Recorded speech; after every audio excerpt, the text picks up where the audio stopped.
السلام علیکم ورحمۃ اللہ وبرکاتہ۔ اکثر یہ سوال پوچھا جاتا ہے کہ آج کل کے یہودی اور عیسائیوں کے بارے میں۔ دیکھیے، اگر کوئی شخص آج کے دن میں یہودی اور عیسائی ہے تو وہ کافر ہے، کیونکہ اس تک اللہ کے رسول صلی اللہ علیہ وسلم کی اگر دعوت پہنچ گئی اور اس تک یہ انفارمیشن مل گئی اسے کہ اللہ کے رسول صلی اللہ علیہ وسلم ایک شریعت کے ساتھ آئے ہیں اور ان کا یہ دین ہے، یہ اسلام ہے، اور اب اس کو جاننے کے بعد بھی وہ اسلام کو قبول نہیں کرتا، تو ایسا شخص جہنم میں جائے گا، وہ کافر ہے، اس نے کفر کر دیا، انکار کر دیا۔ مگر اس میں بس ان لوگوں کی بچت ہے جن کو یہ خبر پہنچی ہی نہیں، یعنی کہ وہ اہل فطرت میں سے ہیں کہ اگر خالی وہ مواحد ہوئے تو وہ بچ سکتے ہیں۔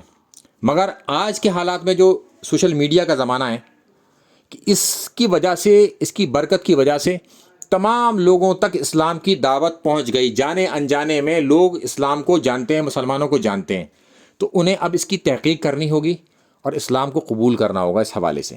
اگر وہ ایسا نہیں کرتے تو پھر وہ جہنم میں جائیں گے۔ السلام علیکم ورحمۃ اللہ وبرکاتہ۔